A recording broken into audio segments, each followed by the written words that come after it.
अगर तुमको अभी बीजेपी के अंधभक्तों की तरह ये लगता है कि इंडिया में सब कुछ नॉर्मल चल रहा है, तो तुम किसी ढाबे वाले के पास जाकर ये पूछ सकते हो कि भैया गैस है। अगर उसने तुमको घूर के देख लिया तो समझ लेना कि सिचुएशन सीरियस है, क्योंकि मार्च 2026 में एक सीरियस सी सिचुएशन चल रही है इंडिया में, एलपीजी की shortage. As global oil prices surged past $100 per barrel, a ripple of concern spread across India. People are forming long queues outside LPG or cooking gas distribution centers as households braced for potential shortages.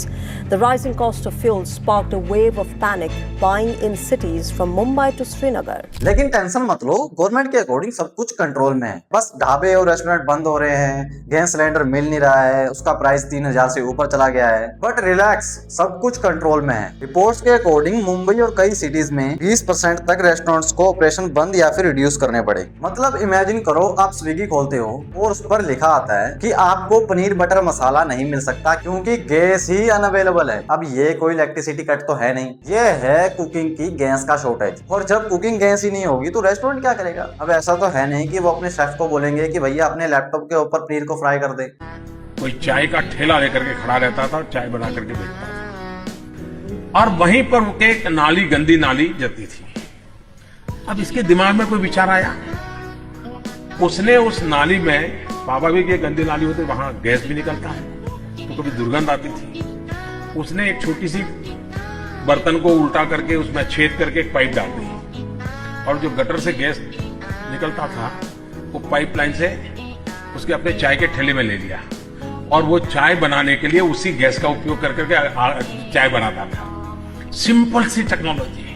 अब आता है एक interesting part. जब restaurants बोल रहे हैं कि gas नहीं है, तब गवर्नमेंट की स्टेटमेंट आती है, there is no shortage, no need to panic. मतलब कि एक क्लासिक इंडियन सॉल्यूशन। प्रॉब्लम को एक्सेप्ट ही ना करो तो प्रॉब्लम एग्जिस्ट ही नहीं करती। गैस नहीं मिल रही, no shortage. Cylinder booking delay, no shortage. Restaurants बंद, नो शॉर्टेज। अगर कल को यहाँ पे ऑक्सीजन खत्म हो जाए तो स्टेटमेंट आएगा कि भैया ब्रीदिंग इज कम्प्लीटली नॉर्मल। अब देखो इसका रीजन क्या बताया जा रहा है, मिडिल ईस्ट की tension. Cooking gas, 90% of India's LPG passes through the Strait of Hormuz.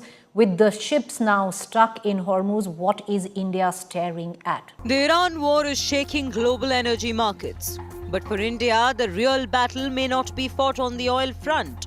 It may be fought in the kitchen. The Strait of Hormuz, a narrow stretch of water barely 40 kilometers wide, it's threatening the world's and India's oil supplies. अब ये बात तो सच है कि इससे global supply chain तो effect होती है, बट सवाल ये है कि क्या इंडिया को ये रिस्क अब पता चला? हम सालों से ये सुन रहे हैं कि इंडिया ऑयल गैस इंपोर्ट पर डिपेंडेंट है, तो अगर एक रूट ब्लॉक हो जाए और पूरा सिस्टम ही हिल जाए तो प्लानिंग किस चीज की थी? सिचुएशन इतनी टाइट हो गई है कि गवर्नमेंट को इमरजेंसी पावर्स यूज करने पड़ रहे हैं। रिफाइनरीज को बोला गया कि एलपीजी प्रोडक्शन को इंक्रीज कर दो। मतलब क्राइसिस आने के बाद सब लोग भाग रहे हैं। ये बिल्कुल वैसा है कि मेरा एग्जाम कल है और मैं पढ़ाई आज से स्टार्ट कर रहा हूँ। बट टेंशन मत लो, अभी सिलेबस कवर करते हैं। ईरान इजराइल जंग में हार्मोज जलमार्ग से सप्लाई रुकने की वजह से केंद्र सरकार ने घरेलू एलपीजी सिलेंडर से जुड़ा एक नया नियम लागू किया है। अब गैस सिलेंडर की 2 बुकिंग के बीच कम से कम 25 दिन का इंतजार करना होगा। पहले डिलीवरी के 21 दिन बाद बुकिंग की जा सकती थी, यानी अगर आपका सिलेंडर जल्दी खत्म हो गया तो तुरंत दूसरा बुक करना अब आसान नहीं रहेगा। सिलेंडर बुक करने के लिए 25 दिन का गैप होना चाहिए। मतलब अगर आपने आज एक सिलेंडर लिया तो आपको 25 दिन बाद ही अगला सिलेंडर मिलेगा। तो ये हो गया एलपीजी नेटफ्लिक्स सब्सक्रिप्शन मॉडल। अगला सिलेंडर अनलॉक होगा 25 दिन के बाद। और अगर गैस पहले 20 दिन में खत्म हो गई तो अपनी इमेजिनेशन में मैगी बनाओ। कमर्शियल एलपीजी सिलेंडर का प्राइस कुछ जगह 3000 के पास पहुंच गया है, और जब रेस्टोरेंट का कॉस्ट बढ़ेगा तो क्या होगा? सीधी सी बात है, फूड का प्राइस बढ़ेगा। मतलब आप सोच रहे थे कि इन्फ्लेशन खत्म हो रहा है, नहीं, दाल तड़का भी लग्जरी आइटम बन सकता है। देखो इसमें सबसे ज्यादा प्रॉब्लम किसे हो रही है? बड़े बिजनेस वालों को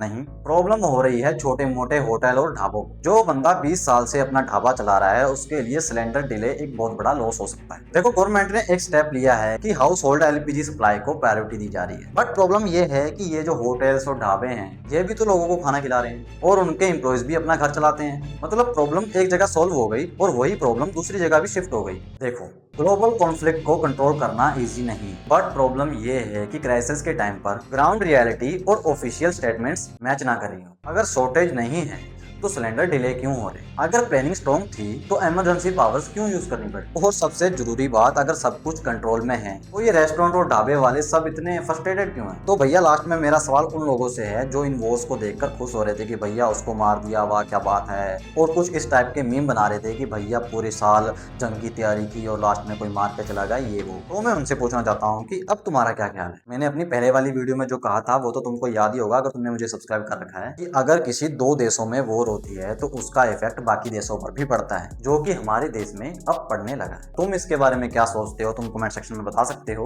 तो बस ये वीडियो यहीं तक थी। अगर तुमको ये वीडियो पसंद आई हो तो तुम चैनल को सब्सक्राइब कर सकते हो और वीडियो को लाइक कर सकते हो। मिलते हैं अगली वीडियो में।